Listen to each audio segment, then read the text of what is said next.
He's going to use one of the cord. Like 5. Good morning. Good morning. So glad there are so many of you here that share the passion on this topic that we have. My name is Stephanie Myers, and I am the clinical manager for the Community Family Partnership, which is hosted at Network 180. The Community Family Partnership, as the name implies, is a collaboration between our families, so parents and youth, and our child-serving systems, child welfare, education, juvenile justice, and mental health. What we've heard from our families is that very often they touch many different systems, sometimes at the same time, and sometimes they get handed off from one to the other.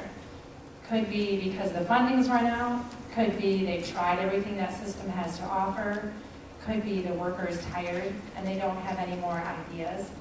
And what we're looking for at CFP is a hand-in, so all of them, so that everybody working with the youth that touches this youth stays with the family and stays with the youth until the family says, no, we got it. So to date, we have served more than 500 youth and their families through the Community Family Partnership, which is very exciting. We collect a lot of data about these families and from these families and youth. So using their voice to tell us, how are we doing? How are we doing? Not just CFP, but all of us in the community, how are we doing? And that data has led us to this topic today. 83% of the youth in the CFP have identified themselves as heterosexual. So that leaves a pretty good chunk, 17% of youth, and we thought, what are we missing?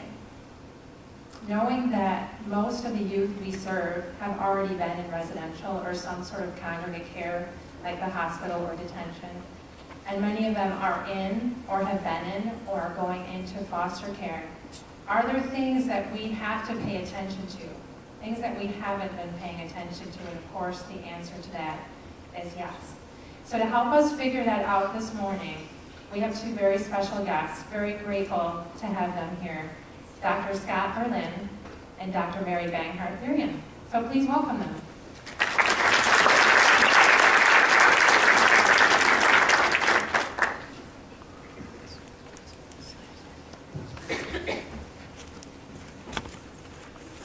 Good morning. This is a big crowd. Am I on? Nope. Should be. I hear yes and I hear no. Test. Test. Am I on? Yeah. Oh, good. Then I'll talk. Here's Eric. Welcome. Thanks for coming. It's snowy out. There were lots of accidents, so we appreciate you coming. We are here, I guess, sort of as the beginning of your day talking about LGBT folks in your care. And so I think that Mary and I are probably the people who sort of talk about this theoretically and in terms of research, things like that. I'll let you tell folks why you're here. Right. I'm here for the free gifts.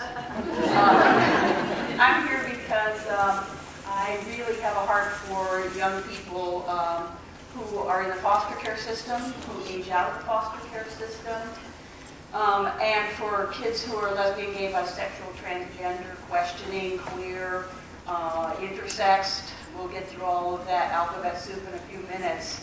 And kids who feel different, kids who feel like there's something wrong with them and they have a hard time in their lives. And so I really have a heart for working with those young people and helping other people who work with them to have a better understanding. I did my doctoral PhD at Michigan State in kids who age out of the foster care system who are lesbian, gay, bisexual, and transgender, and looking at if they have a harder time aging out of care and have poorer outcomes than kids who are not LGBTQ.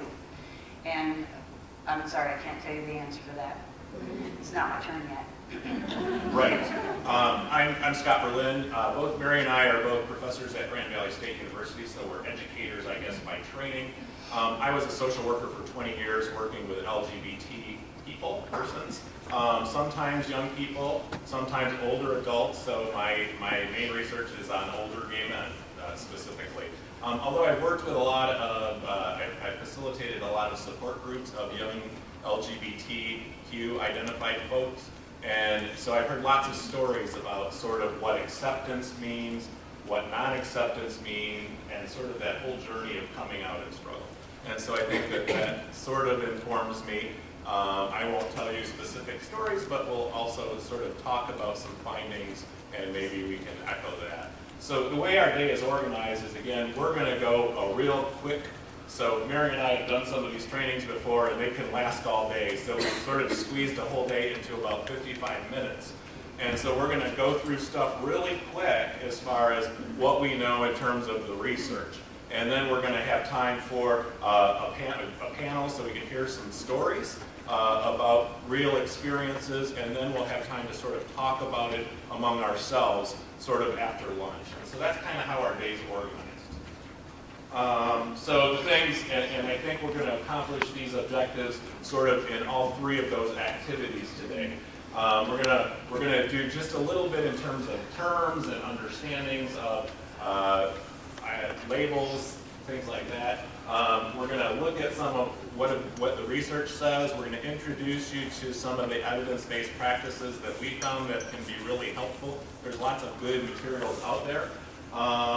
And then we're going to really talk about a lot of how-tos. So some of the do's, don't do skills. So we hope this is a skill building day for you. That you'll be able to go out and really have some things that you can do the same or differently or better as you leave here with your LGBT clients. I guess that's it.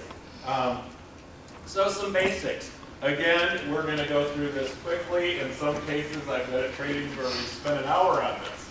And so there's lots of words, and we have, again, lots of resources in your flash drive and in your folders that have good discussions of all of these terms.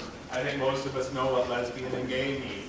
I think some of the trickier terms like transgender, so again, that's about gender identity and someone who really identifies with a different gender than the biological sex they were born. Other things that are sort of maybe a little more not understandable to folks: asexual, a person who generally does not feel sexual attraction or desire to any group of people. Two-spirited is really a cultural term for Native American people who identify as attracted to same gender. So there's lots of different jargon, and Mary will get into this a lot. I think we all know, hopefully, as folks working with clients, mostly social workers, that we really start where our clients are. And so probably the best idea of how we identify or how we address our clients is by asking them. So people have lots of views about how they want to be addressed, and that includes, do I want to be called queer or trans or gay or lesbian? So those are good questions to ask our folks. Also, another thing that takes place is pronouns that we use. So sometimes if somebody's transgender identified, maybe they look like a girl, but maybe they want to be sort of addressed as he instead of she. And so those are really important things to sort of be aware of and ask questions about. Sexual orientation is sort of who we're attracted to. So that could be romantically, sexually, emotionally. So all those levels of attraction sort of fall under the guise of sexual orientation. So some of the common labels for sexual orientation include lesbian, gay, bisexual, heterosexual, asexual, etc.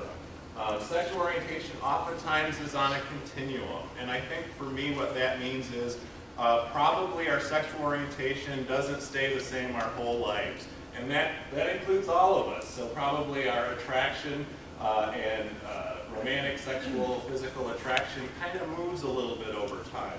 Not to say that I'm gay today and I'm going to be straight tomorrow, but there's probably some movement.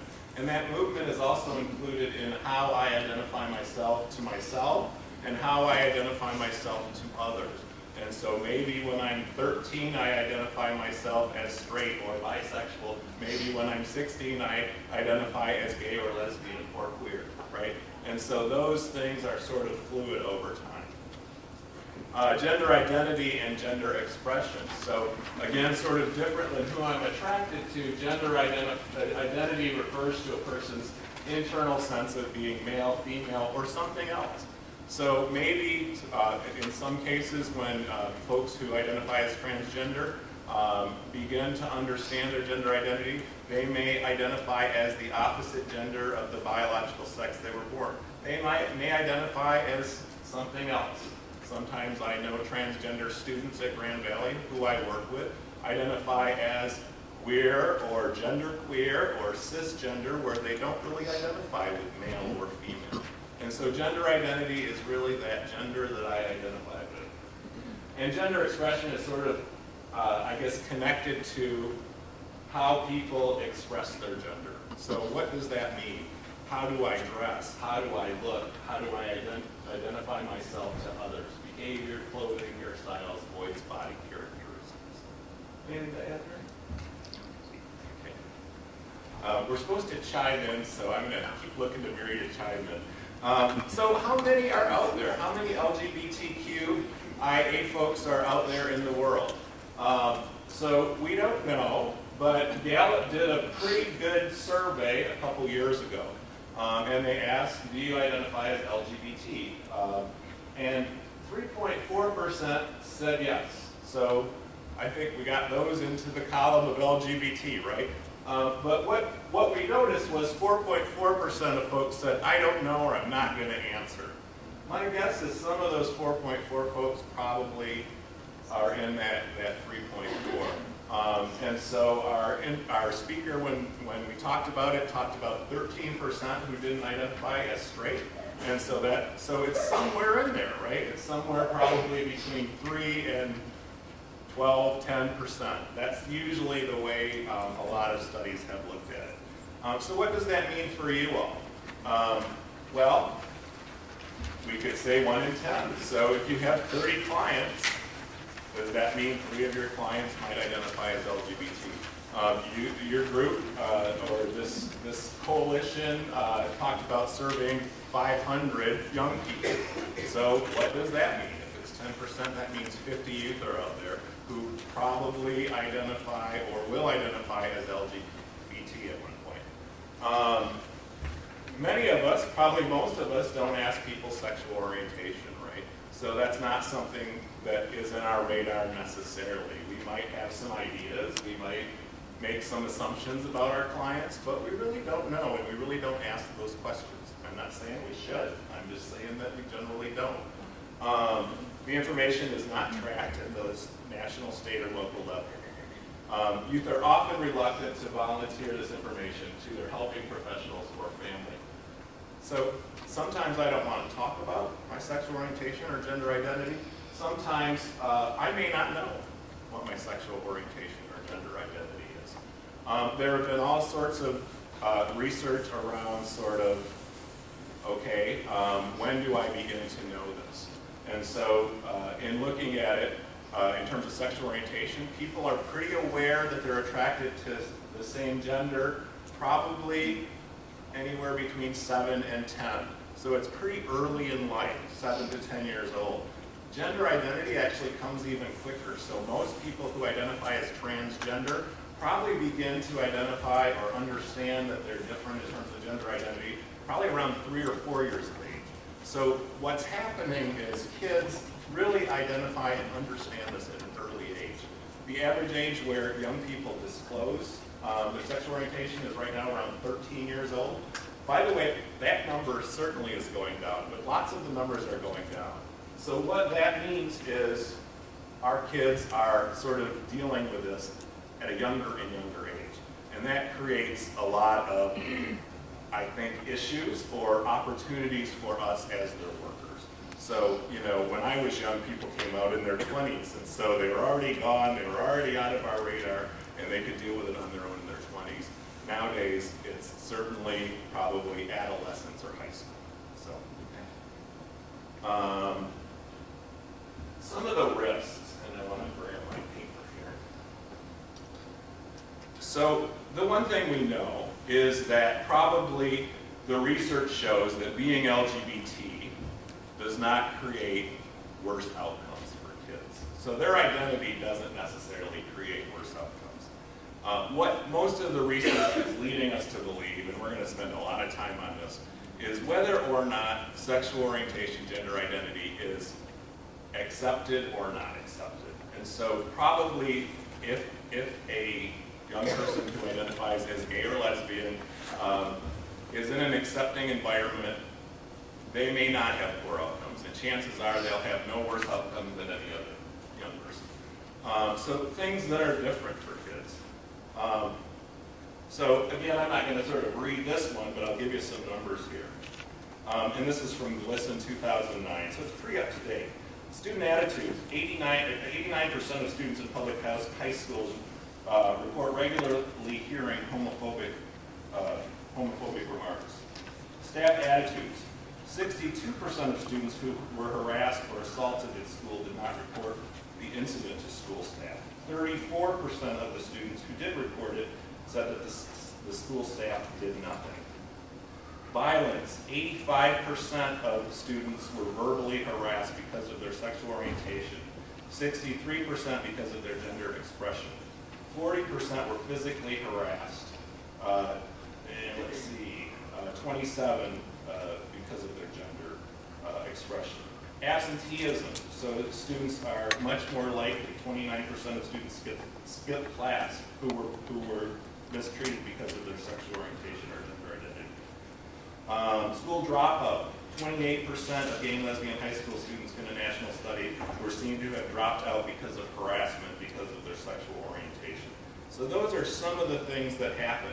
Other outcomes that we know of, poor physical and mental health, certainly homelessness, substance abuse, future incarceration, are all some of those things that poorer outcomes that LGBT young people who are not accepted experience. Suicide is much higher among LGBT identified young people. 30% of all completed suicides in the U.S. are by LGBT youth. Four times more likely to attempt suicide, LGBT youth, than their heterosexual counterparts. Certainly greater levels of depression, anxiety. Some of those are probably normal parts of sort of coming out, understanding one's sexual orientation. Grief issues. Isolation. Isolation is huge among LGBT young people. There's also a cultural component. So LGBT youth of color can certainly face additional challenges. So if I'm from a traditional Asian American family, there's probably a greater likelihood of lower levels of acceptance based on cultural understandings. A large survey of attendees to a Black Pride event mentioned that their churches have told them that being LGBT is wrong and sinful. Latino communities certainly have some understandings about LGBTQ youth in their culture. We know that LGBTQ of youth are less likely to come out to families. They're probably more likely to come out later in life. And so those are some extra additional sort of, I guess, issues impacting LGBT youth of color. Looking at the long-term risks, so that's sort of looking at LGBT young people in adulthood. So what happened when you were young? Where are you now? So we've seen that folks that were not accepted by families, 10 times more likely to have run-ins with the law, 7 times more likely for suicidal ideations, 7 times more likely to attempt suicide. So many, many things sort of go up as a result, and not in the short term, but in the long term. Sort of, I'll kind of end and send it to Mary here with the end, because this is the long-term acceptance stats. And so we know that if families are more accepting, this is also lasting. So when we have families that are more accepting of sexual orientation and gender identity, we really see that people have greater long-term outcomes throughout their, certainly adolescence and young adulthood, but throughout their life. And so that's something to know. I know that probably when I began doing this work, we really talked about working with young people who weren't accepted by their families. But we're really moving to this paradigm where we say the family is so important, so our work, much of our work probably needs to be done with families in terms of how do we help families to be more accepting and treat their LGBT young people better. So, thank you. Okay.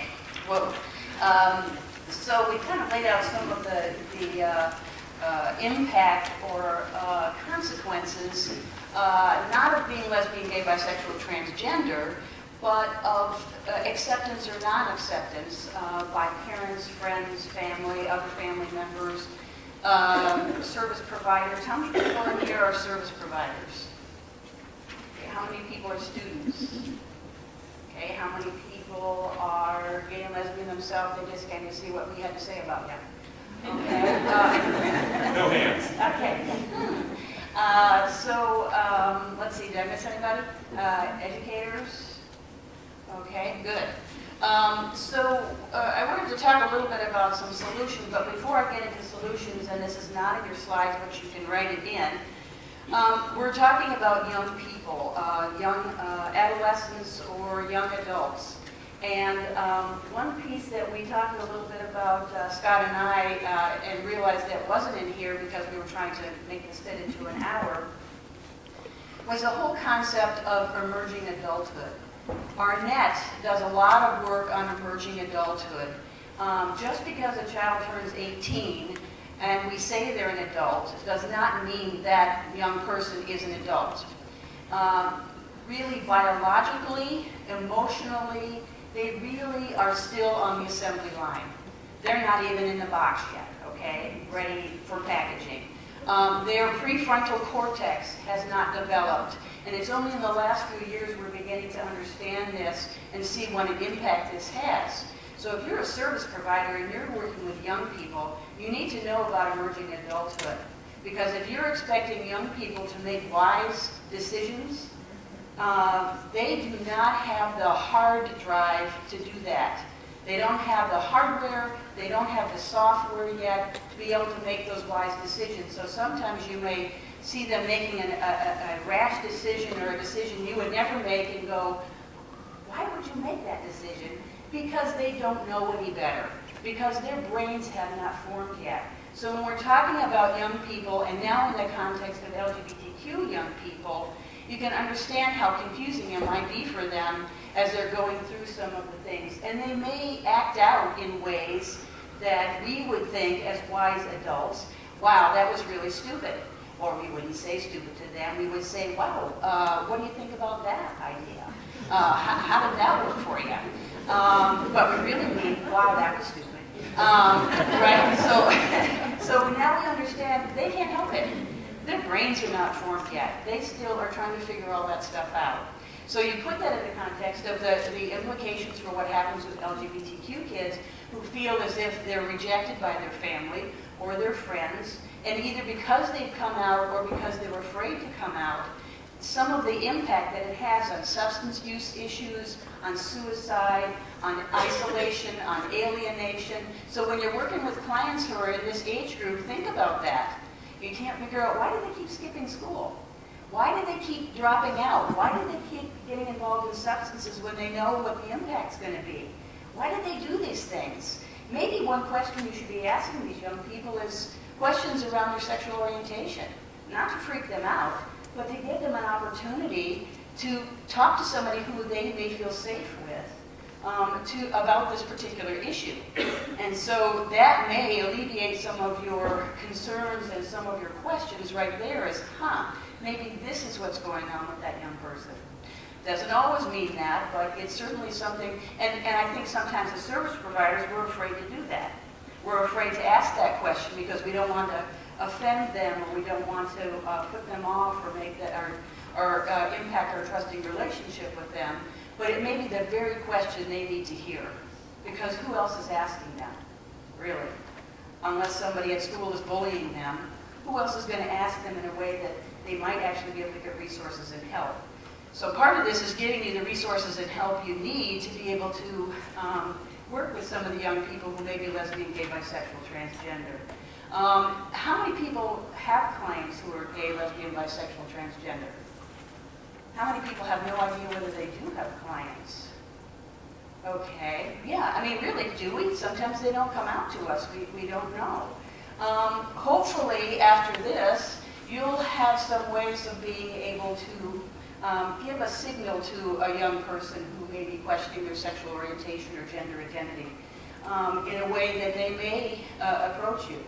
I dare say there's probably a lot of people early in their practice who worked with people who didn't know whether a person was gay, lesbian, bisexual, transgender, because you didn't know how to deal with it. So let's not go there, okay? I don't feel confident there, so I'm not going to go there.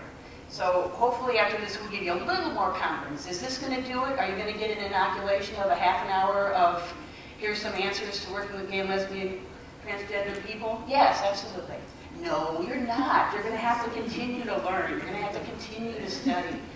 Cultural competence is a thing that happens over a long period of time. It doesn't just happen in one inoculation. You have to come back and continue to do it. Continue to ask those questions. And put yourself in a vulnerable position to say, I don't know. So some things that we can really look at, though, is that it's not just at the individual level we need to be addressing this, but we need to address it with the individual client that we have, with the family, their bio family and or foster family, their extended family, their fictive kin. We need to address it in the community. It needs to become more than just a once in a great while issue that we talk about because something comes up, but that it's continuously in our curriculum in schools and in our neighborhoods. Kids feel safe in their own neighborhoods. That certainly service providers are key. We are key not only working with the individual clients, but also in our advocacy efforts to make sure that other people know, that the families know, that the rest of the community understands how to work with gay, lesbian, bisexual, transgender kids and young adults. And finally, we need to look at policies. We tend to address policies, again, when there's a crisis situation. But are our policies in our agencies and in our communities really gay-friendly, LGBTQ-friendly? So at the individual level, when you're working with a youth, you don't just throw out the statistics and say, whoa, okay, so you identified yourself as gay, lesbian, bisexual, transgender. Whoa, I've got some statistics for you. This does not look good. You're going to be in therapy a long time. Rather, let's look at how resilient young people are. Gay, lesbian, bisexual, transgender people who don't come out or have a hard time coming out or do come out sometimes really have strong resilience.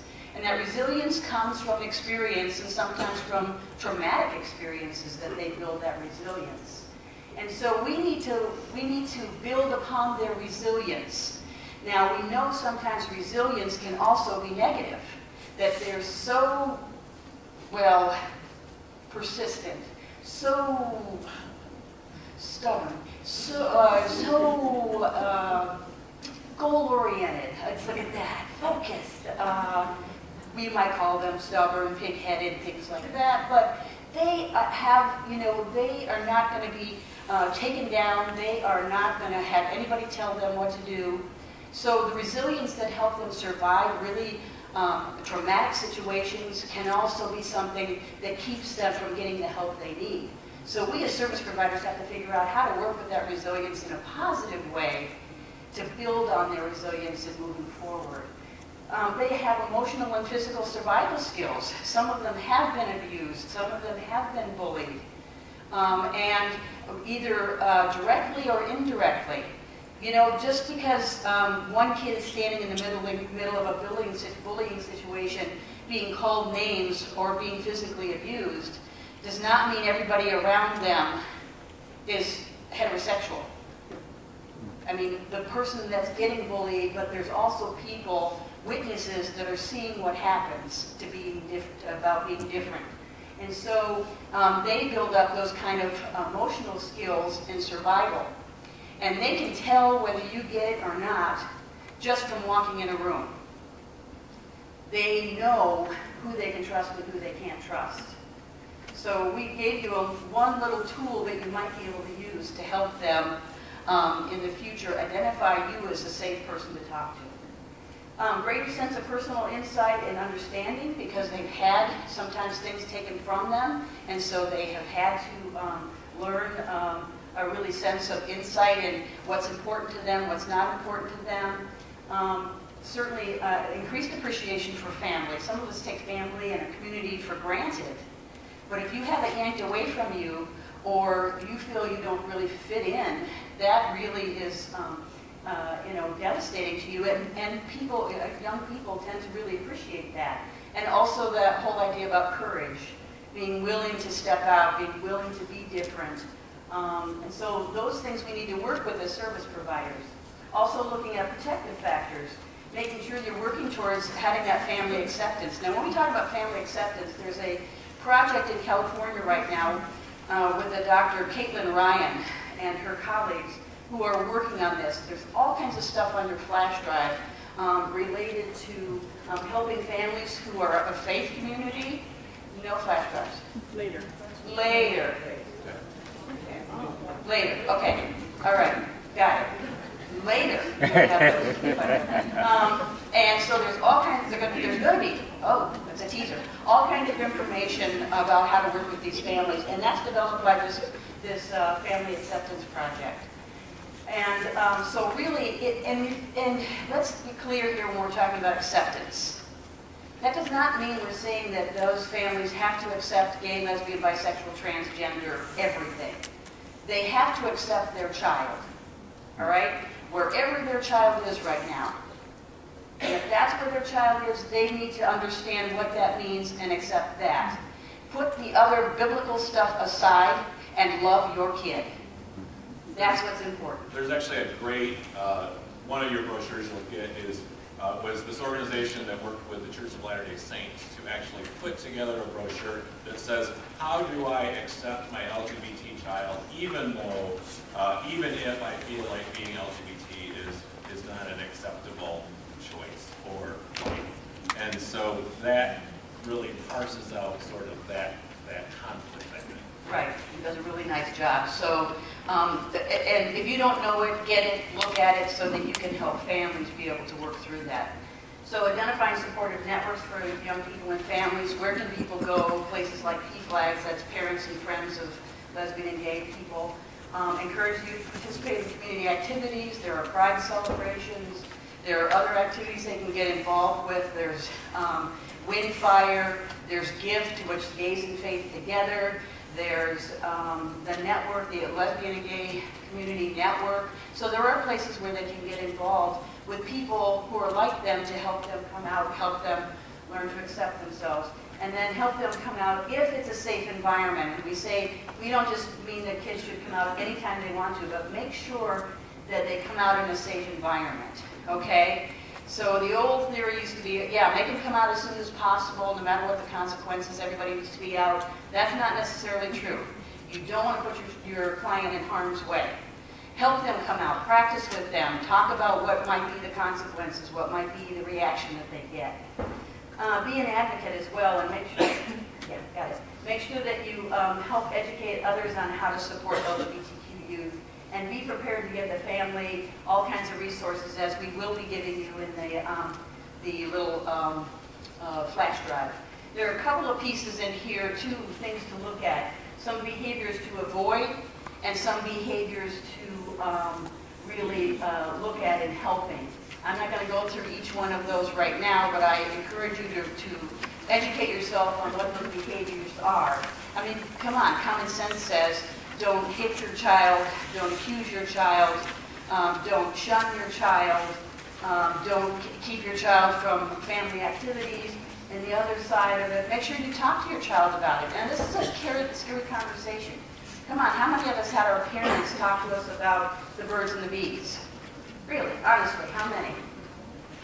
Oh, you guys, you are lucky. For the rest of us, how do we figure it out? Yeah, our friends and family, our friends told us, which completely wrong. But making sure that you educate the family so that they can talk about it. And they can say to their kid, I don't get it, I don't understand, I don't know what this means. Help educate me on what this all means. And normalize it so that it's not this shameful thing that we don't talk about.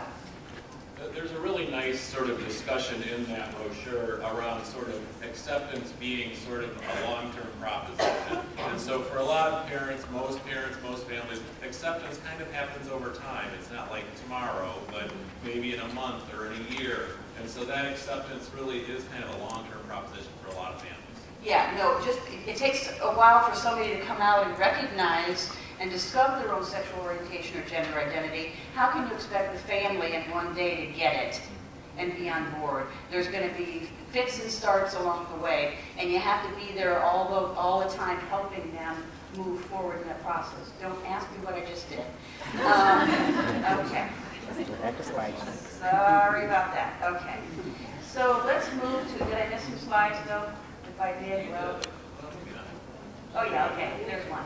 At the community level, looking at in education, gay-straight alliances in school, making sure that there's some support system for kids who are gay and lesbian in school. And if somebody says, we have a school and there are no gay, lesbian, transgender, bisexual kids in that school, you know, we know that. How do you know that? Well, we just know that. Believe me, you know, if we look at the statistics, the chances are there are probably gay, lesbian, bisexual, transgender kids in those schools. And making sure that not just the reactive, but the proactive, inclusive curriculum, looking at LGBTQ people in history. What contributions did they make? Who was LGBTQ?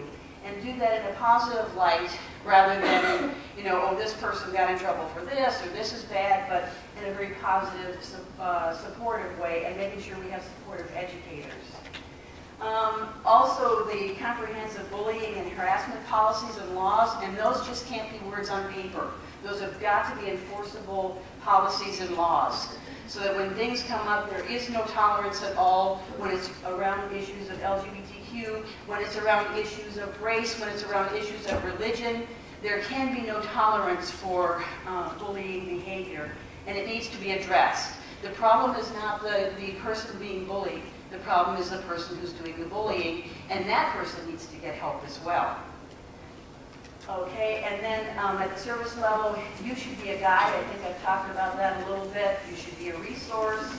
You should be able to educate yourself and go back to your agency and educate your peers about this, and make sure that you're an advocate. If you see, you know, if you're looking for a foster care placement for a lesbian, gay, bisexual, or transgender youth, make sure that that foster family is aware of the situation and is supported in the way they need to be supported. And that you're not putting a child in a situation where they're going to have more harm to them, more trauma in their lives, because one more place they don't feel accepted. And if you recommend therapy, here's a really important point. Now, some of these kids need therapy, right? We all need therapy. It's good. We know as social workers, we all need therapy, right? It's a healthy thing to do, to be able to sometimes look at some parts of our life where we need some perspective on things. These kids have gone through a lot of trauma most of the time. Rejection, neglect, abuse. And so they're coming to us a little bit damaged, right? And I hate to use that term damaged. But they're coming to us and they need some help and they need healing. And so we may recommend counseling. They may need that for all kinds of issues. As we talk about depression, anxiety, suicidal ideation. But when you're talking to them about wanting to refer them to counseling, be very, very clear about what you're referring them for. Not to fix their LGBTQ status, but to work with them on depression, on anxiety, on acceptance, on relationships with family and friends.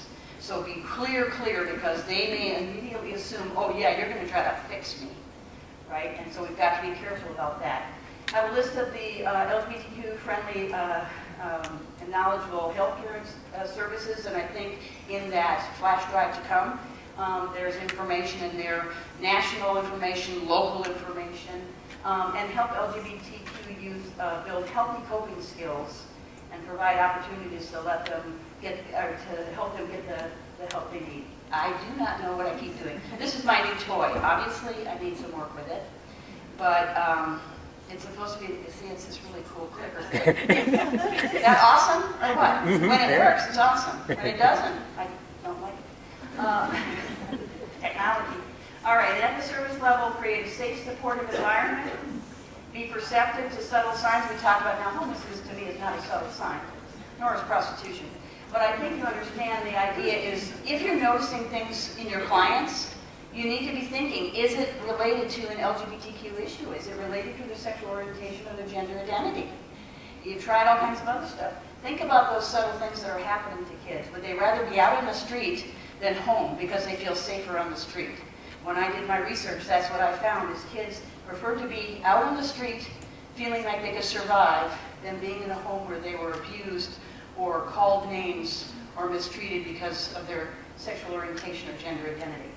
Offer supports for employment so that they can get into gay-friendly resources, find out what those gay-friendly resources are, look at the higher risks around social stigma and harassment, and don't assume that the problems your LGBTQ clients have are just related to their sexual orientation or gender identity.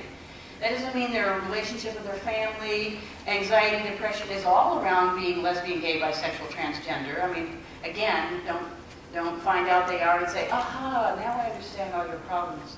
No, you don't. I mean, you understand this is one piece of them. But those things could be happening, excuse me, oh, that was, pardon me. Those things could be happening for a number of reasons. Don't just assume it's LGBTQ. All right. So if we don't have acceptance in ourselves as service providers, and this is something we need to be working with, we could provide inferior service. We could not care. We could say, that's your problem, that's your issue, and too bad. If you weren't this, then you wouldn't have these problems. So we could provide inferior service. We could minimize or exaggerate the importance of their sexual orientation or their gender identity. We could change the topic when they want to talk about being gay and lesbian. It's like, oh, I don't want to hear it, I don't want to hear it. That's a sign to them that, yeah, you know, it's not safe. You may devalue their feelings and expressions. Oh, that relationship, yeah, well, that happens when you're young. You're sort of attracted to somebody of the same sex, but you'll get over that. That's just a phase. Don't devalue their feelings. As we know, working with young people, they have feelings. Very strong feelings because of the hormonal changes in them. No feeling is just a slight feeling. And so don't devalue those things. And denying them access to a broad range of experiences, saying, well, look, let's just get you to date the opposite sex and you'll be fine. Everything will clear itself up. And viewing them strictly in terms of their sexual behavior. There's so much more to the young people we're working with than their sexual behavior. And making sure that we are looking at the whole person. And assuming that celibate people can't identify as gay, lesbian, bisexual. Now I'm going to blow my nose, right? No, just kidding. That just because they're celibate does not mean they can't identify as gay, lesbian, bisexual, transgender, or their gender identity. The act of sex is not what determines that for them. They can identify. And informing them that they're really not gay or lesbian because they don't meet some arbitrary definition. So you say, oh, you're gay and lesbian, well, let's do the checklist. Do you have comfortable shoes? Are you wearing Birkenstocks? Okay. You've got dogs, cats? All right. So that there's no list that we have that identifies somebody as gay and lesbian or bisexual or transgender. And assuming that gay relationships are phases, as I said, and perpetrating self-hatred. Of people shaming them for being gay, lesbian, bisexual, transgender. I think I'm almost done here, Scott. Alrighty. Oh yeah. Recognize that it takes courage to come out. So if people do disclose to you, if youth do disclose to you, tell them that takes a lot of guts to do that. Me, a stranger, even though I may know you as a caseworker or something, I'm still a stranger that you're telling. Be proactive, do your homework ahead of time, just in case. So know that there may be clients that you have. Be yourself. Don't put on the social work, how do you feel about that? But really just be yourself. And whether that self is like, okay, so tell me, what do I need? Well, how do you want to address yourself? You know, do you call yourself gay, queer, lesbian, dyke? What do you want to use? And make sure you repeat their same vocabulary. Respect their privacy. Don't run out of your office and say, somebody came out to me, it's awesome. Just make sure you respect their privacy.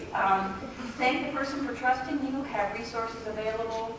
Keep it about them and not about your reaction. If you are freaking out, please don't tell them, hey, I'm freaking out here. This is not good for me. Make sure that you do that in the comfort of your own home, your own office by yourself, and be there for them. Connect with them, and then process your own feelings later. Some things not to say, I'll leave you with this thing, is that, how do you know for sure? You'll get over it if you meet the right man or the right woman. I don't agree, but I like you anyway. I'm sure it's only a phase.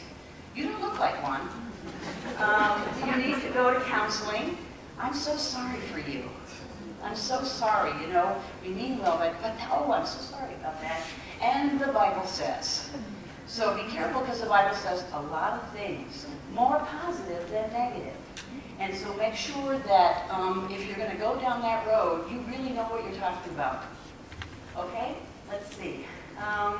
And culturally sensitive terms. When you're working with clients, Scott's already brought this out, use the terms that they want to use. Be sensitive about things like that, because if you start with things like use partner instead of husband and wife, you know, if you talk about a partner, that gives somebody the option of male or female. Use gay, lesbian, homosexual. If somebody uses the instead of homosexual, homosexual is a really red flag for a lot of people. Oh, that's a homosexual client of mine. That's a real red flag for somebody who's gay, lesbian, bisexual, transgender, that you're not quite there yet. You're working on it, but you're not quite there. And then ask them if they're in a relationship rather than are you married when you're working with clients. When you're working with adolescents, they're not usually married, but just are you in a relationship rather than do you have a boyfriend or a girlfriend. And use the names and pronouns they use, and in doubt, ask them what they want. They are our guide, and so use them as a great resource. All yours. Sorry, put you behind. Oh, no, you're good. So I love all the things that Mary sort of discussed about ideas on how we can work better with our clients. One thing, this is an example, I encourage you, and we encourage you to really be creative in terms of how welcoming you are to your LGBTQ clients. I worked with a group of teachers up in Traverse City, and I had a teacher tell me that she had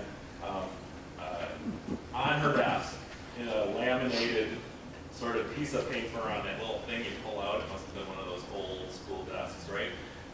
And it was a list of all the things that are okay to talk about with me, right? And so it was really kind of a nice approach, because she had this list for everyone to see, so she didn't have to necessarily say, are you gay or lesbian? But one of those items was your sexual orientation, your gender identity, all those sorts of issues. So she had a whole list of things that people could talk about, and I really liked that, because it was just there for everyone to see. And so I think we really encourage you to be creative in terms of how you will work with and be more inclusive of LGBT clients. Are you cooking?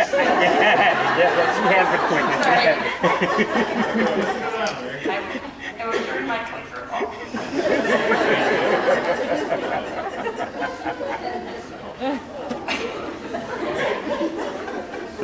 Putting the clicker down.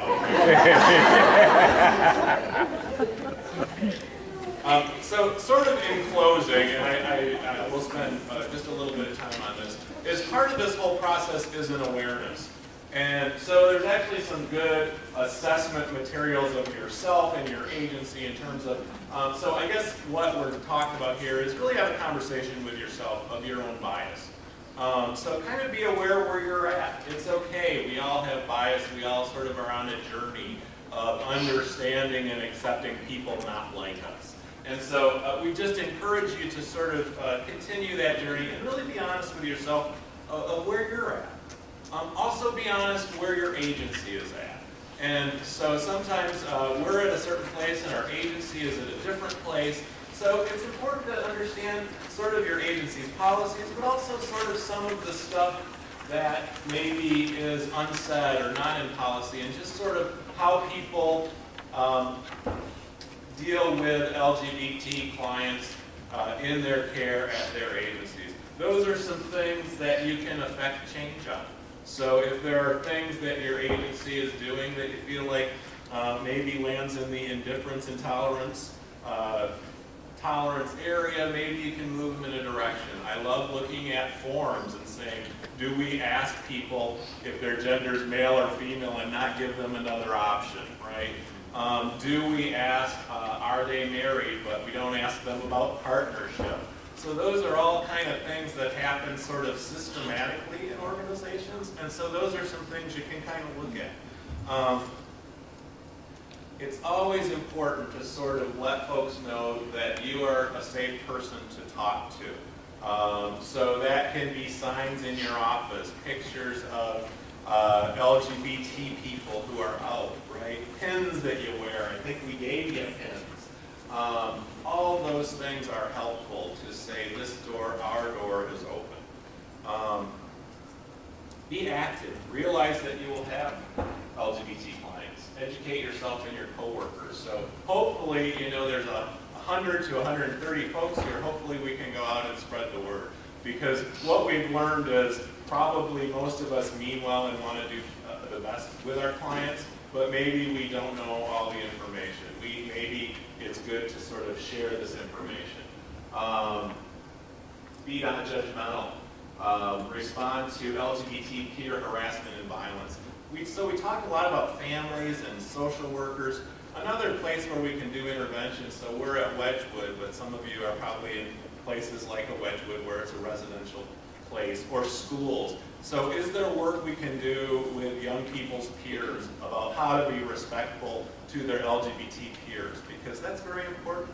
Lots of the stuff that goes on happens among peers, not with families, not with social workers. So can we make some changes there? Listen and ask questions. Other things. Don't assume everybody's heterosexual, right? Treat the presenting problem, not the client's sexual orientation. I think some of these are things Mary's already talked about. I'm leaving that one. Assess for indications of internalized homophobia. Do we know what internalized homophobia is? So homophobia is I don't like gay people. Internalized means I'm gay and I don't like gay people. So that's another thing that folks are kind of dealing with. So sometimes if I've grown up in a culture, in a family, in a church, in a school that says being gay is wrong, even though I'm gay, maybe I think being gay is wrong. And so that's a real sort of cognitive dissonance, as we say in social work, right? So there's a whole conflict going on there. So I think that's an important thing to be aware of too. Support clients who may be struggling with sexual orientation to accept an identity as a gay, lesbian, or bisexual person as a positive outcome. So the frame on this is, if you're gay, it doesn't mean that's a bad thing. It means that's who you are. And how is that a good thing? And how is that nurturing to you? Refer to gay affirmative services. Again, I think Mary's covered all this stuff pretty well. Also know that becoming like families, acceptance is sort of a long-term proposition. So I think becoming supportive to LGBT clients takes a little bit of time and includes things like awareness, knowledge and education. So we thank you for being here and educating yourself, and getting some skills and then acting upon those skills. Being honest and sincere is what really matters. So we are right at 11. I don't think we probably want to do questions because I think we probably want to stay on schedule. You can always grab us. We're here till 1. Thank you. I know this was quick. Can we do the button just real quick? Sure. I know, because we're going to cut into your little break, but how many people have their buttons that they got? Okay, and there were two bins to get them out of. How many pulled them out of the LGBTQ people bin? How many pulled them out of all the others bin? How many people were confused on what to do? Right? Plan one. Yeah, it was the whole idea about that, like, ooh, wow, what will people think if I pull it out of that bin? I'm not really gay and lesbian. If I pull in the bin, the thing, I'll go. So I challenge you. This is something that there was a quote on one of our slides that talked about just a young person that was in the study that I did said that he was at a health care place, and the nurse had a little rainbow pin on. And he said that made his whole experience completely different. A 1-inch pin with a rainbow on it made a whole difference to him. So I encourage you to wear those because your clients who are gay, lesbian, bisexual, who may have not come out to you yet, they see something like that. That doesn't mean you're gay and lesbian, bisexual, but that means that you're friendly and they can talk to you and that you're safe. And something as simple as that, you put it in your office, you wear it, you put it on, you know, your purse or on your bag. They're going to look for those kind of signs and symbols that let them know that you're a safe person to talk to. And I challenge you, even though we say this is a developmental thing, I challenge you to wear the button all day and see how you feel. If you're not sure how you're feeling about your bias and stuff, wear it. Wear it all day. Wear it shopping. Wear it home. Wear it out to dinner. And see how you feel about that. You know, what does that make you feel like? It's just sort of an experiment to try. And just kind of check your own feelings about that. If you're not there yet, it's okay. It is a process. We understand that. But if you can do it, do it. Thanks for your time.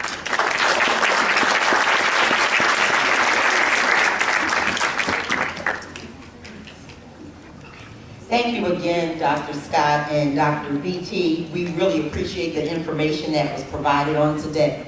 I just wanted to take the opportunity just to provide some more direction to further our training today and to further Cultural Cafe. I just wanted to remind you that we're going to take about a 5-minute break so that we can transition into and having our panelists come up front. And we're going to move from the presentation to our time of the panelists and asking questions. Inside your folder, you should have a 3x5 card. Feel free to, during the break and the transition, to write out a question or a comment. We probably won't have time to answer every question, but we're going to field some of them and be able to provide some of those questions to our panelists, okay? I want to give you some further direction. And again, Dr. Scott and Dr. Mary, thank you. I mean, the education, the awareness, and the information was great, and we want to continue that. When we leave here from the area, we're going to go for lunch over in the gym. So if you are getting CEU credits, make sure that you sign out when you leave this building and go over for lunch. We will have lunch at noon, and we have a roundtable discussion that is planned right at the end of lunch. So make sure that you sign right back in. We're going to ask that you spread yourself around when you get over to the gym. Try to sit with someone who you normally don't work with or you may not know, so that we can really enrich our discussions at the round table, okay? So please feel free to take a 5-minute break, and we're going to come back in about 5 minutes, and we're going to remove the elephant from the room.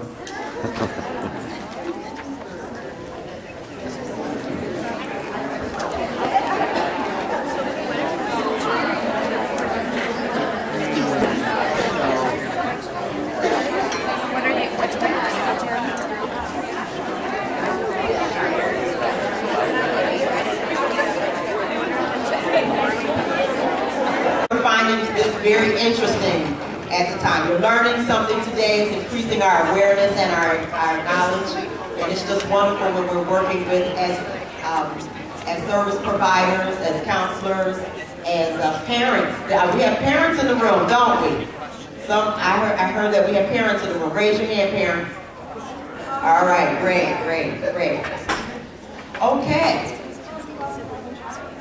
Again, I'll provide some direction that if you do have a question, feel free to note that on the 3x5 card. We have a couple of staff that are walking around. Greg actually is going to be walking around, and feel free to put your questions inside the bucket. We may not have a whole lot of opportunity, but we're going to try to fit in. So I'm going to get directly right to the questions. Well, let's give our panelists a hand right now.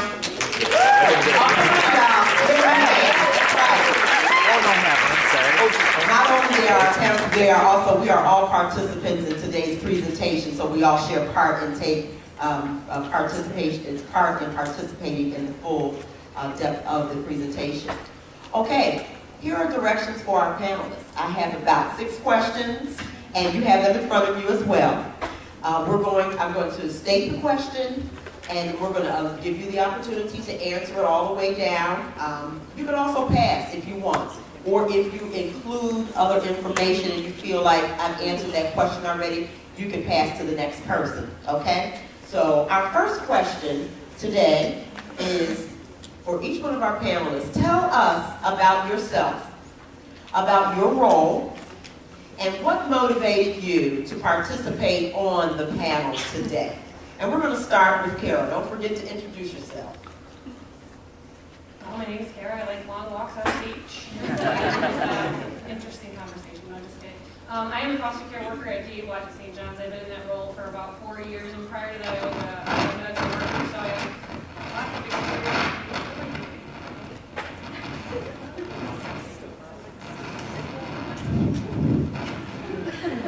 Anyways, so I'm a foster care worker, and anyways, I do foster care. I work with youth anywhere from ages birth to 17 and on up. So I have a vested interest in the gay community. What? I have a vested interest in the gay community. I'm a large part of it. I have lots of friends, community members that I deal with that are in the community as well. And so I'm excited to spread some knowledge and some experience with all of you guys. Yeah.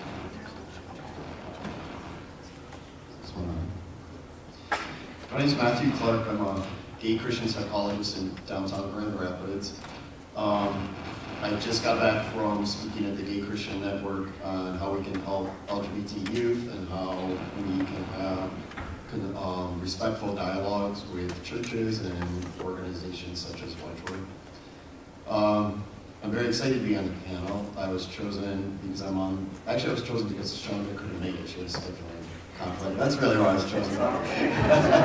Chandra's the director of HQ, which is a beautiful homeless drop-in center that just started. It's been started by Mars Hill Church and Arbor Circle and Bethany and other foundations in Grand Rapids. It's between Jefferson and Cherry Street on State Street. If you have a chance to stop in for a tour, if you'd like to volunteer or make donations, it's a great place. It provides a wide variety of services. I'm on the board there as a consultant for youth and for LGBT youth, and it's a passion of mine to help LGBT people, especially those who come from Christian backgrounds. Well, my name is Arlen Palmer. I am a chaplain here at Wedgwood Christian Services, also a chaplain for Eastern Avenue Christian Reformed Church. I am Wedgwood's also diversity coordinator, and I also sit on the CFP committee along with Kara.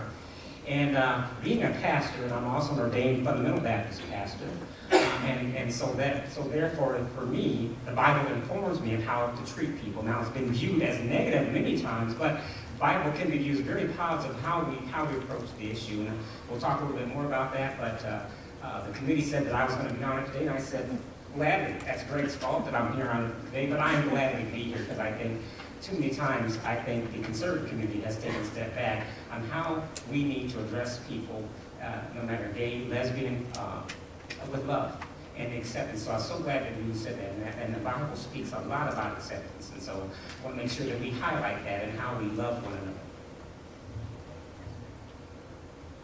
My name is Alex Villarreal. I currently serve as president for Michigan Youth Opportunities Initiative Foster Care Youth Work.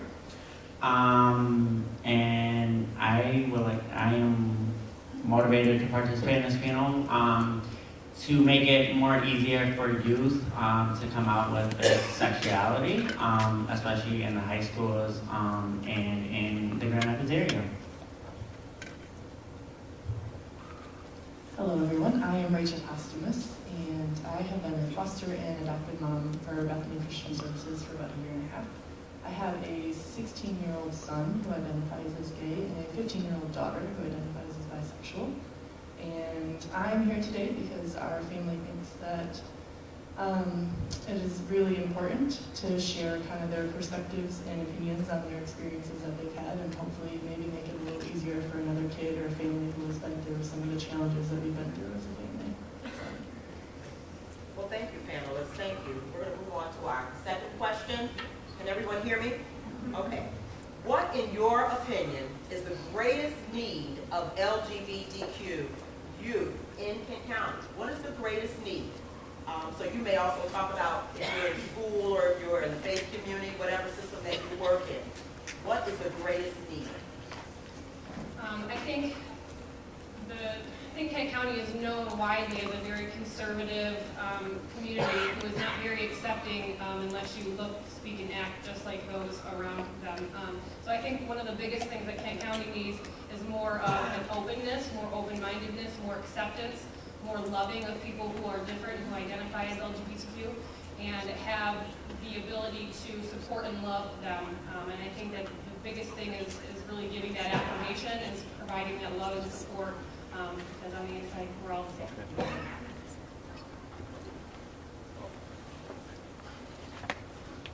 I'm glad you said that because I was a little hesitant to bring up the topic of what I feel is our number one challenge here in Kent County. My Christianity and my relationship with God and Christ are very important, and I say this in a way that's respectful, but I think that sometimes the conservative Christian background sometimes can be the biggest challenge for the youth in our area.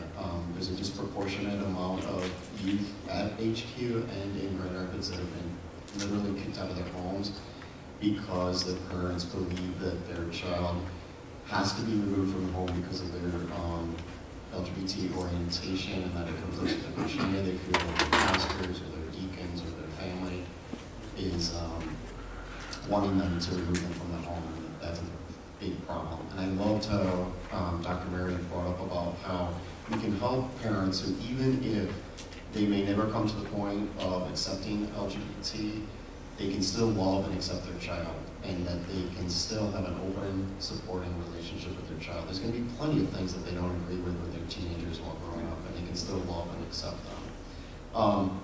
I personally have found information like the Matthew Vines video, books like What the Bible Really Says About Homosexuality. This brochure is awesome. It's put out by Inclusive Orthodoxy, and it just addresses other research and information about the 7 passages that people see as anti-gay and what other research shows perhaps a different perspective. And I find just offering that information to parents can be very helpful to them.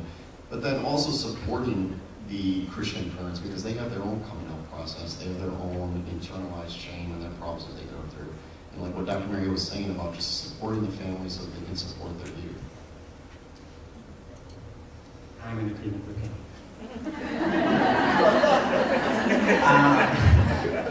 I agree with Kara said, especially in the schools, because I know when I was in high school back in 2012, I was terrified to come out that I was bisexual because my school was, I went to Grand Rapids Central High School where a lot of judgment happened.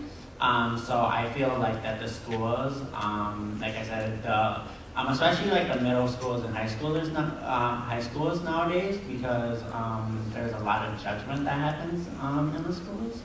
So yeah. So our experience is definitely more geared to our kids' experience being in the foster care system. And so it was kind of, in our experience, the kids already don't trust a lot of adults because of their past, whether it's social workers or past foster placements or places that they've been. So when you add that extra layer of also being in the LGBT community, it's just another thing that they assume that adults don't get about them or are going to use to judge them. So it kind of seems like the greatest need for them in that situation is just being shown empathy and understanding, and having their workers and foster parents being willing to just kind of meet their basic needs, and instead of trying to immediately getting them to engage in meaningful therapies or treatment team meetings and all of this stuff that they're just kind of thrown into every time they have to change families or schools and all this stuff. They really just need help kind of maneuvering through getting their basic needs met and truly honing in on legitimate coping skills to help them get through the really tough days with bullying or the remarks that they hear out in public with their partner. And they already have a lot to deal with, so then adding on this factor of identifying as LGBT is just, that's another barrier for them. And so having someone being able to kind of show them the empathy and finding a way to support them is really helpful for them. Thank you, Rachel. As you were talking about barriers, that kind of segues into our third question, which says, in your role, what have been few or more significant barriers to making LGBTQ you feel safe and supported? So just to kind of continue that a little bit, is the biggest barriers for our kids were their previous experiences. They don't trust anyone, and they have huge walls built, and especially for us as foster parents and the social workers that we've encountered, trying to find that connection with them to break through that barrier has been by far the biggest challenge.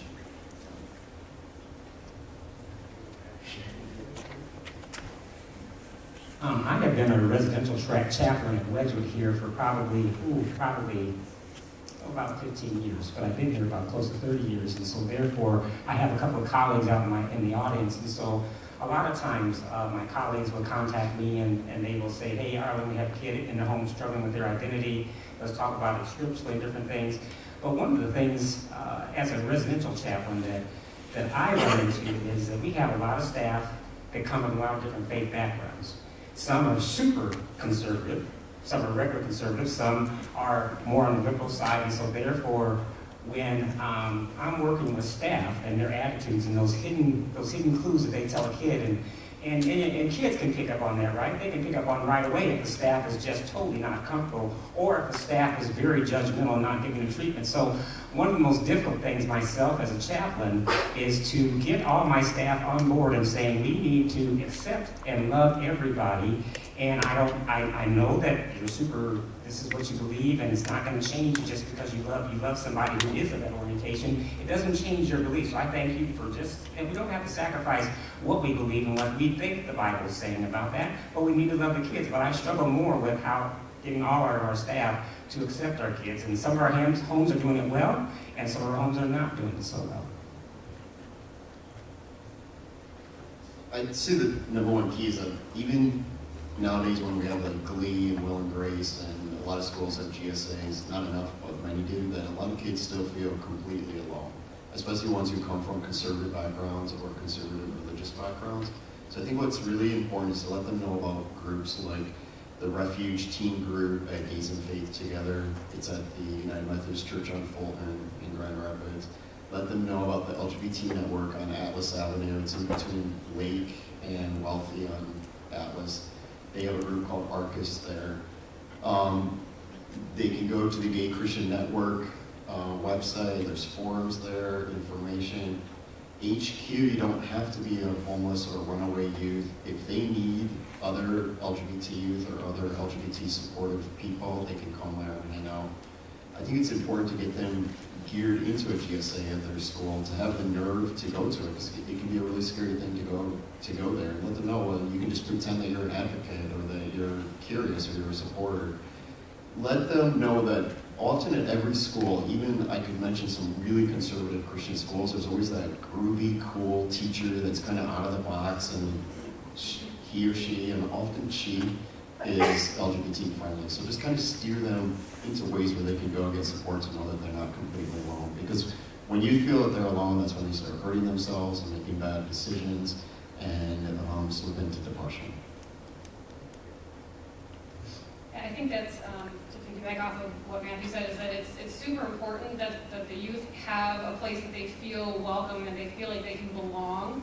and that they know that they will be accepted regardless if they happen to be on the butchier side of being a lesbian or maybe the more feminine side of being a gay man. They need to know that there is a place where they can always go to be accepted, even if it's not home, if it's not our parents, if it's not our siblings or whatever. They need a place. We all know that everybody needs a place to belong. Gay kids are no different. So they need that belonging and that sense of community. And the other thing that I was thinking of as well is, okay, well, then I'm out, now what? It's not, kids don't come out one time. They have to come out over and over and over and over and over again to their parents, to their friends, to their employers, to people that they meet new. So it's not just this one time, and keeping that in mind and making sure that they have those supports at all times, because this is not just a one-day thing. It happens over your life. I have to come out today to all of you. None of you would know that I'm sitting here as an open lesbian unless you knew me. So I have to come out to you and tell you again that I'm gay. And I need a place to belong, and I'm a human. So those are the things that I would ask that people keep in mind. Let's thank them for their comments.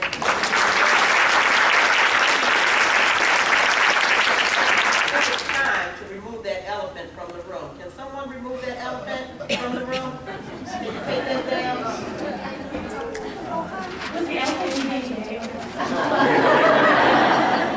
Take it out of the room. Take it out of the room. All right. Well, we have about 2 more questions that we're going to go through, but how many questions, Greg, do we have from the audience? From our participants, and I have one more someone had given. And I don't want to say audience, you all are participants, okay? All right, and thank you again for our panelists, your feedback and your information. Question number 4 says, where do you feel the common ground lies? In other words, what do you think everyone can agree on to give people a starting point today for honest and safe conversation? The first thing that comes into my mind is that take away the color of my skin, take away the color of my hair, take away who I am. I have the same organs and blood going through my veins as all of the rest of everybody here. And I think that common ground is realizing the humanity behind all of this and how it has in some ways been stripped from the subject. We want to look at gay people and gay youth as this thing that we have to deal with. When you take all of that away, I'm no different than anybody else sitting in this room. My feelings are the same. My life is the same. Is it with a woman? Yes, but that doesn't make my love any less significant or my relationship or anything, my worth as a human, any different than anybody else. And I think that is the common ground. Stripping away everything else, that is the common ground for me.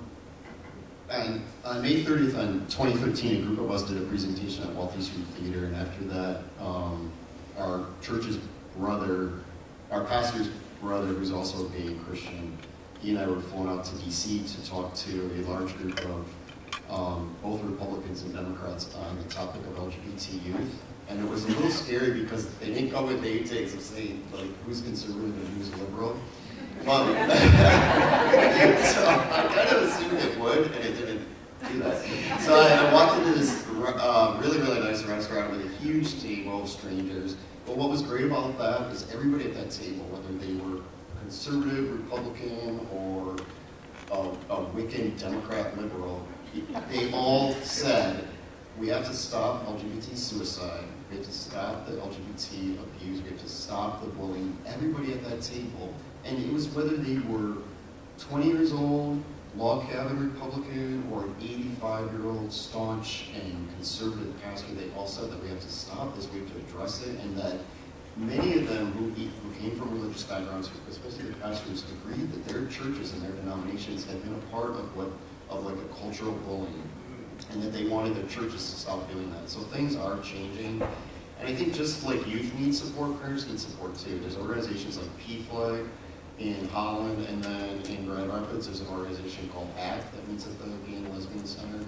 And the parents need their support too, because they too have their own coming out process and their own worries and their concerns.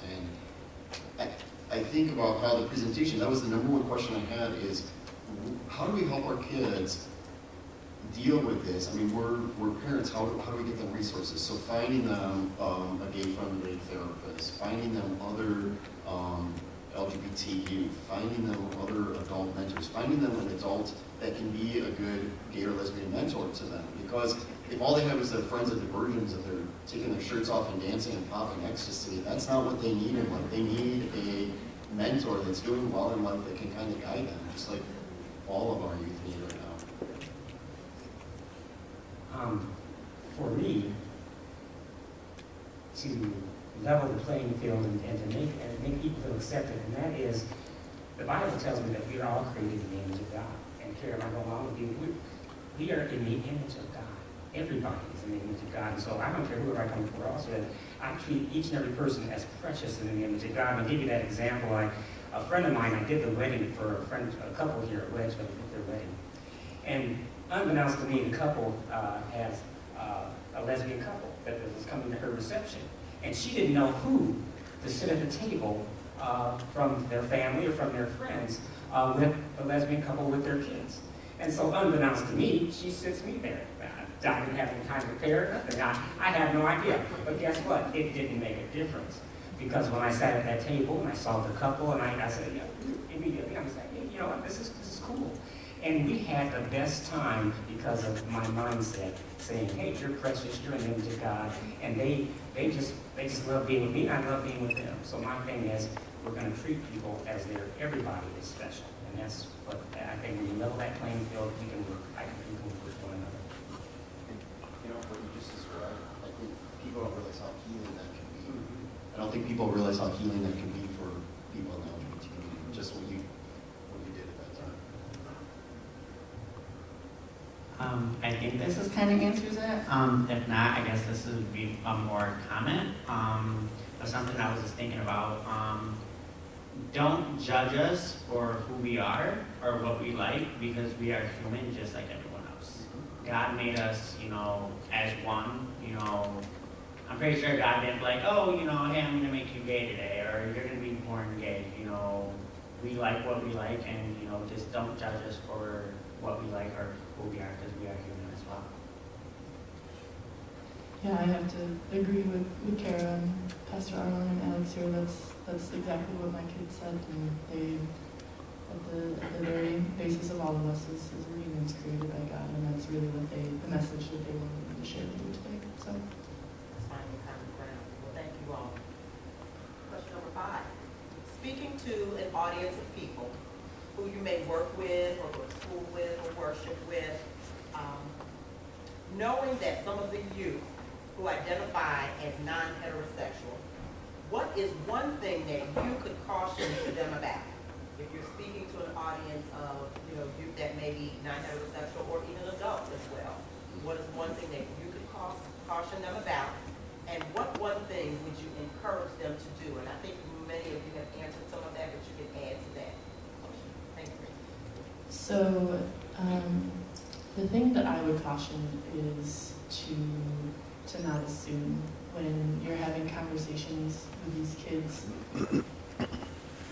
It's so easy to think, oh, I was bullied once, so I know how you feel, or try to just convince them that everything will be okay, just get through it. And they take that more as, well, you just don't care, you don't understand, you're not me, you don't have my past, you have not experienced whatever it is that just happened to me, so how could you possibly know? And you don't get it. And so I would caution, and then I guess encourage you to just be that person who can meet them where they're at, really provide that listening ear and that support for whatever they are sharing with you, because whatever it is, it was probably something big, and they need you to be there for them. And every kid that you are going to encounter is going to be in a different spot in their life. Some of them are going to be super confident, and some of them are just going to be terrified, and most of them will be somewhere in the middle. So being able to just be that person who is safe for them to share their experiences with and be themselves, that's the best way that you can show them that they're loved and help them get through whatever it is that they have to do.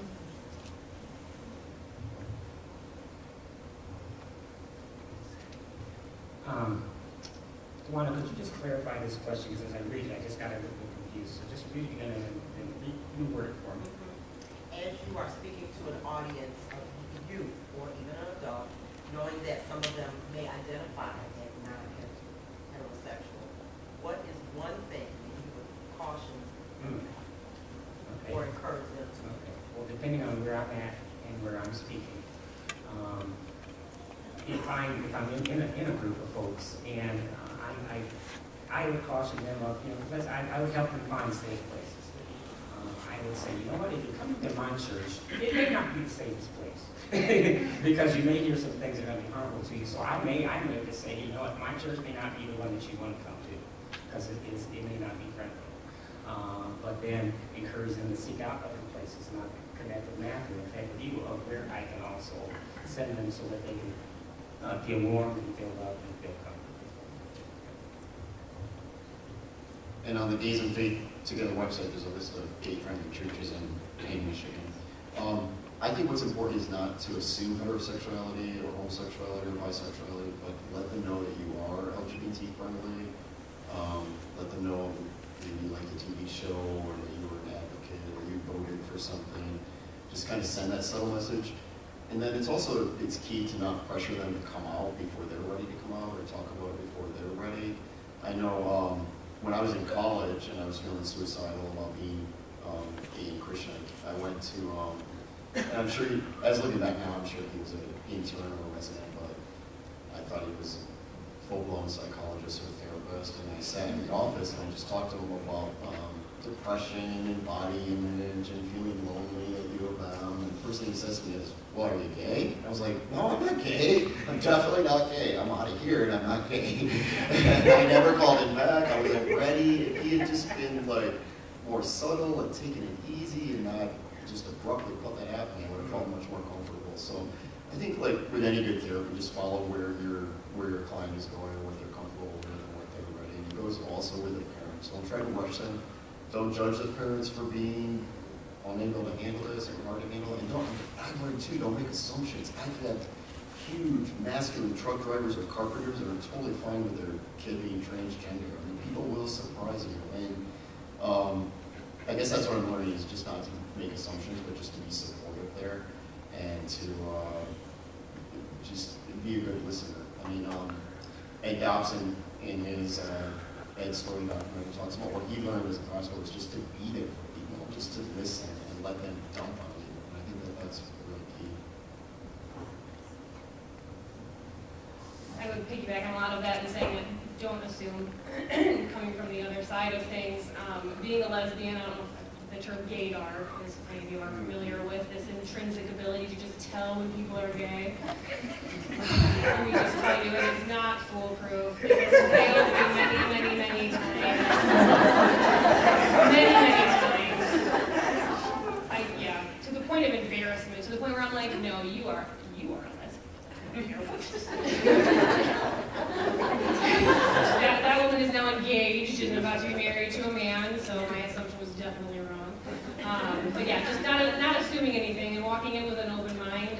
And for us social workers out there, watch your face when people tell you things. That initial reaction can make or break your entire relationship with that child or even that adult.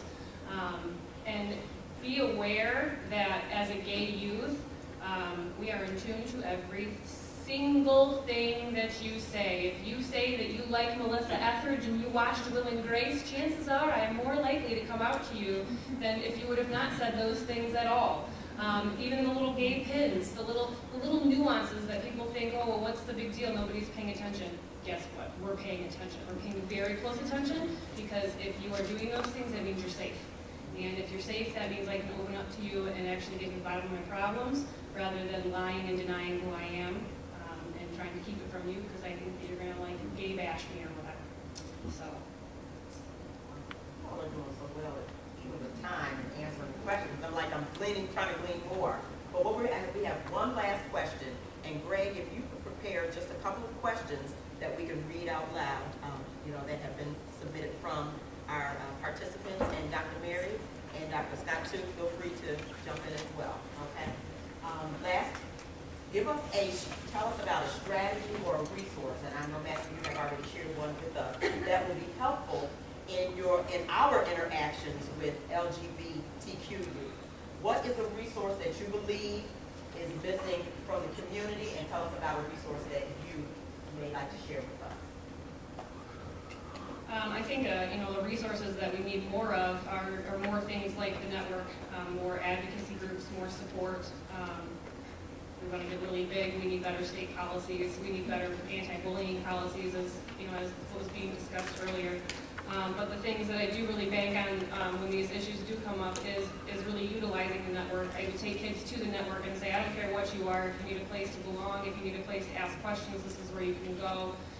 Tell them about the support groups. Link them up with somebody who you know would be a good supportive mentor, or somebody that you know that they can talk to. And just making sure that, again, that support is just there. I brought 2 books that I like a lot. I don't have them written down or anything, but it's Queer, the Ultimate LGBT Guide for Teens, and it's by Kathy Belge, B as in boy, E-L-G-E. And then the other one is The Survival Guide for Gay, Lesbian, Bisexual, Transgender, and Questioning Youth, and it's by Kelly Hugel, H-U-E-G-E-L. And then the American Psychological Association at APA.org also has suggestions on working with LGBT clients. My colleague gave me a book the other day, and it's called Gender Spaciousness by Wendy Vandal Walger. And I think for my community and the church community, learning how to create that gender space for this community. And I think we need even more resources within, I think, our conservative community to learn more and create a gender space for everyone who comes to church.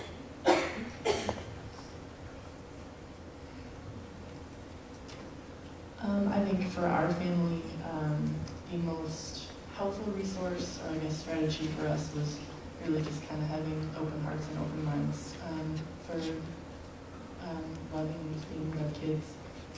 I think for our son specifically, he has a mentor who is a wonderful person. That's Greg over there. And he is a man of faith, and he is very active in the LGBT community, and he has been invaluable to my son and to us as a family. And I would just really encourage that if you do have kids who are just struggling for that support aspect, finding them a mentor, someone that they can truly connect with, would just go a really long way for helping them through, especially the middle school and high school years, and hopefully after that. But we couldn't do it without them. Now, we have a couple of questions from our participants. Greg and I kind of categorize them from the parent. We have some questions from parents, professionals, and regarding policies. Okay? So for the parents, this could be maybe 3 of our panelists that answer these questions. And I believe that it says, how old were you when you came out? This is from the parents. If you feel comfortable answering that. How old were you? I was about 19, just about to turn 20 when I came out as bisexual. Like I said, I came out after I graduated high school because, like I said, the high school I went to, it was very judgmental. And so like throughout my whole high school years, I was like, no, I'm not bi, I'm not gay, I'm straight, whatever. I acted like the straightest person in the world. But everyone in my school, they knew like that either I was gay or bisexual. And my family even knew it as well. And then like when I came out, like I posted it like all over my Facebook, and it was actually very supportive. Like a lot of my friends and family, like they were all like, oh, I knew it, I knew that you were, our little princess in the family. And actually what's funny that I find it funny is my cousin that I live with, my nickname in the house and now in my family is Princess. They call me Princess. I'm just like, oh, okay. So yeah, I was about like 19, 20 when I came out.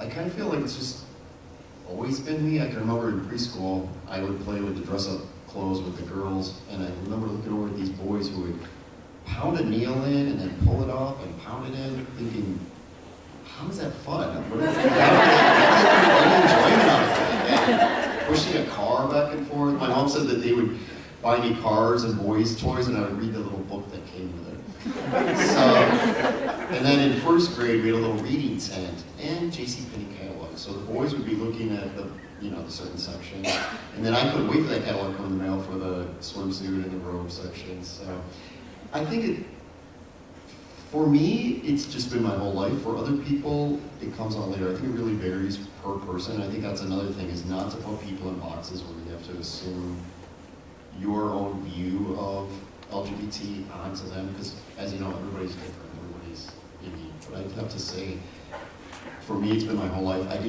Regretfully, I did not come out to my family until 2005. My family's very Christian, but very loving. And when I did come out of the closet to them, I was afraid that my mother would be depressed, and think that she had done this to me, I think I was going to burn in hell. I was worried about her. My family's been totally cool. I mean, it's been a grieving process in some ways, just because they lost the son they thought they had, but they've been totally cool and supportive. I generally came out of the closet at 24, so I moved, like many gay people, I moved to Chicago, New York City, left Southwest Michigan, unfortunately. And it doesn't have to be that way. We don't have to have our youth fleeing Southwest Michigan anymore. Same as Matthew, I've known pretty much my entire life, as far back as I can even recall. I was dragged out of the closet, kicking and screaming.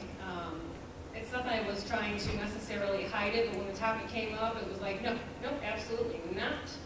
And my mother came to me one day when I was 16 and passed me a letter across the counter, which was a letter from my girlfriend at the time, talking about how much I love you and this, that, and the other thing. And I was like, friends do that. It's totally normal. And she's like, yeah, well, I thought about that until I found this. And then passes me over another letter, and I was like, what is happening right now? What is happening? So she drugged me out then, and I was finally able to come to terms with the fact that I was able to be out with her. My mother told me that this was not something that I was born with. This was something that I had chosen to do, which I would, to regress here, don't ever say that to somebody, that this is a choice. I would not wish this lifestyle upon my worst enemy, because it makes things so much more difficult than they need to be, and that's really the only reason. My parents are divorced, so this happened at 2 different times. My dad found a girlfriend's magazine in my car, which in all honesty at the time was my girlfriend's, and my favorite artist was on the cover. So I had lots of excuses to why this magazine was in my car. But he says to me, Carol, if it walks like a dog and it talks like a dog, it's a dog. Are you gay?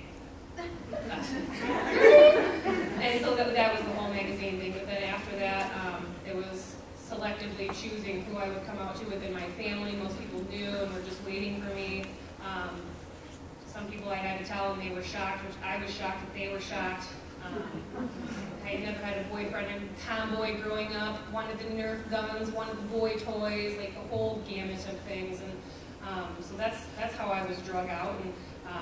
And I've just been living outwardly ever since, with caution, because you can't go around telling everybody these things. And funny story with Alex, I've known him since he was 13, so his little story about how we knew, I've literally been patiently waiting for Alex to come out. And it was not until literally today, a couple hours ago, where I was like, what are you doing here, buddy? Because he comes through all the time. Well, I'm here to speak. And I was like, did you come out yet? And he's like, yeah, well, fine. I was like, oh my God, I'm just waiting. I did not see the thing on Facebook. You can imagine my relief today. Yeah, so yeah, that's my story. Right. It worked. Well, thank you, panelists, for being transparent and answering that question, because we have a parent in the audience, and I'm sure many of us want to ask that question.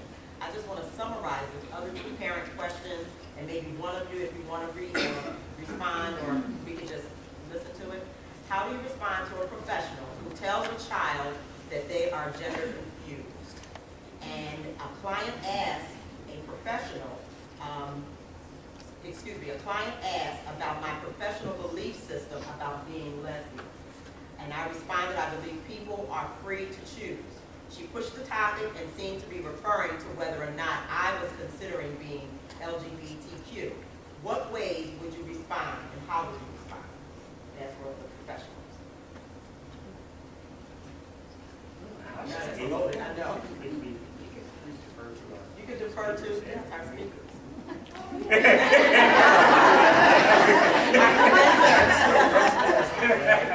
I think with that last part, with the pushing of, I would put the question back onto the client, why does it matter what I am or what my beliefs are, and try to get to the bottom of what it is that they're trying to figure out with that.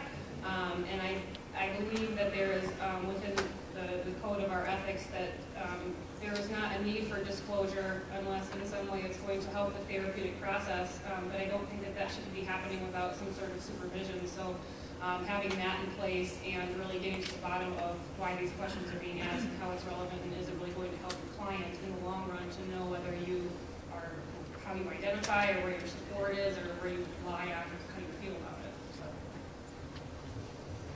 Well, just to add, you know, I work with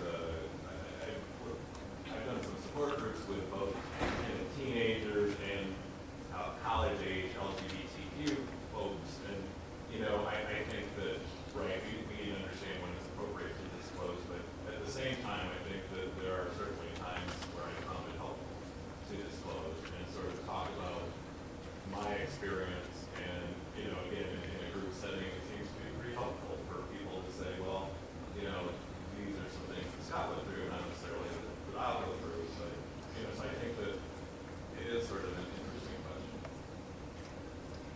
Here's another on the professional level.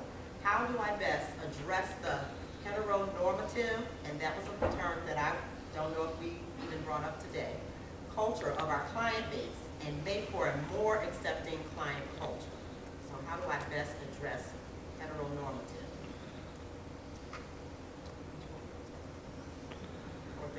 Assuming that being heterosexual is the norm, that's what heteronormative is. just walking around with that blanket assumption that everything is structured, made for, designed for, you are heterosexual. Institution of marriage, couples, parenting, it's all very heteronormative. Those are heterosexual, normal things that we assumed. So making for a more accepting client culture, how do we help that professional? Well, I think it goes back to what they were saying about using your terminology. Don't ask people, well, do you have a girlfriend? Do you have a boyfriend? Do you have a partner? Are you dating anybody? Are you in a relationship? Right? Not assuming things and asking someone, specifically identifies transgender, what pronoun would you like me to use? Some people like they, and then not even assuming sexuality. There's many people that are asexual. And then if you have posters like in your lobby and pictures of family, make sure you have same gender couples. Like now we have all these ads that just came out with the 2 African American dads. We have the 2 guys on the Tiffany ad. I mean, there's ads out there, and that counteracts the hetero norm that we have in our society and culture. It's just subtle things like that. I guess I feel like it's part of a bigger sort of picture and movement too. You know, I think in our organizations we're increasingly expected to and want to sort of include everybody. So that includes things like religion, whatever, you know, so we don't assume people are Christian, we assume people have a variety of faiths. And so I think it's part of this whole idea that we're an increasingly diverse society, and so I guess when we're working with organizations, it can be part of the Here's another question about policy. How can we help schools craft anti-discrimination and anti-bullying policy that support LGBTQ students, families, and staff, especially when addressing this is often avoided by the administrators out of fear and concern regarding parents' pushback? If we can just get one person to answer that one, and Pastor Arlen be thinking of, this is specific for you, how do I respond to someone when they say, God hates gays? Okay. All right. So drafting policy for, anti-discrimination and anti-bullying policies? Any suggestions? Well, actually, the law, I think it was in October of 2010, now said that you have to include LGBT people in your bullying and your discrimination policies at school. And bullying now is a federal issue, federal policies. And also, you can let principals know that when you have LGBT included in your anti-bullying, all your bullying goes down in your school across the board, and self-esteem goes up, is what the research has shown. Suicide goes down, runaway goes down. So having a GSA in your group, including LGBT in your bullying policies, and posting those and making it official in your policies at your school helps everybody. Oh, and also there's also a law saying that you cannot take that out of there because you're worried about the discrimination or the backlash. There's specific law saying that cannot be used as an excuse where there's schools in the Lakeshore here that tried to use that as an excuse. I'm not going to mention which ones, you can probably imagine. And that does not fly. And so, I mean, if you look into the laws, if you look at Lambda Legal, at ECLU, they will tell you the laws concerning the bullying policies at school.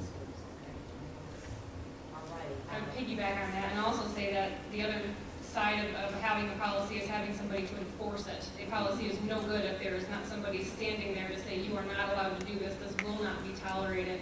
And I think just to emphasize that whole portion of having the LGBT listed in there very specifically and intentional is important, because if it's not listed in there, then somebody could very easily say, well, we don't have to do anything about that because they're bullying you because you're gay, and that's their religious belief, and they are allowed to do that, and we can't stand in their way.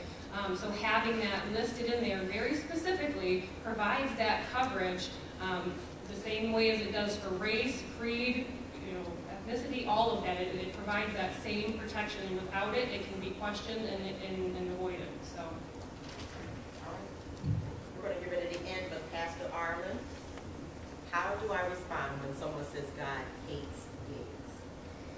I've had to actually deal with that question, and I have a colleague in the audience who will know who I'm talking about, because the therapist and I work together. We work in conjunction with one another, and matter of fact, my colleague sent the young man to me that was about 4 or 5 years or so ago. And so when you have a client that is familiar with some scripture, and so therefore, and my job as a chaplain, one is not to tell you what Scripture is saying, but how you discover it yourself. And so what that client and I did, we read a couple of different scriptures, and I said, so reading this scripture, what do you think God is saying? And I purposely went through some scriptures that talk about love, and how God, we're created in the image of God, and how God loves us all. And that, and then he asked me, well, now, Pastor, what do you believe? Okay, and all right, well, then now I got to answer the question. I said to that young man, I said, I believe my God has a space for all of us, and that his grace is deep enough to cover us, but he does not hate you. My Bible says that God so loved the world that he gave his only begotten Son, and it covers everything. Everything you can think of, that love covers it. And so I say, I err on the side that God is love and that he does not hate. Let's give our panelists.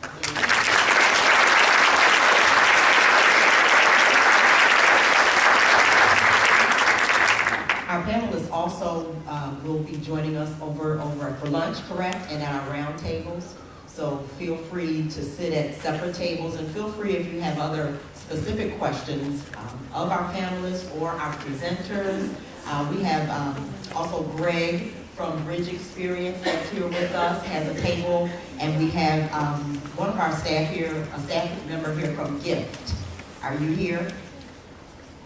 All right, maybe over next door. So we have resources that are also available at the tables as you go over to the gym. So again, we wish to say thank you so much to all of our participants for coming to Cultural Cafe on behalf of the Community Family Partnership. We really wish that this is not just a one-time thing, that this is not a presentation, you just hear it today and don't take anything back with you to apply to your work or your professional life or your family life, but use the information to grow, to be aware, to educate yourself. and also to remember that acceptance, love, and support is what we are asking, planting the seed for common ground today. So just once again, if you are getting CEU credits, please make sure that you sign out before you leave, and then head over to, actually I believe that we're going to have will we have it, Stephanie? Do you hear me? Are we going to have it in the gym, the sign out sheet in the gym, so that way you can make your way over to the gym, and then you'll sign back in right with lunch, okay? So I just wanted to say again, thank you to our panelists. Let's give them a hand. And to our presenters, Dr. Scott and Dr. BT. And also to Wedgwood Christian Services for providing the events. This is being videotaped as well. So please feel free to, we'll let you know about information about obtaining the video. Okay? Thank you very much.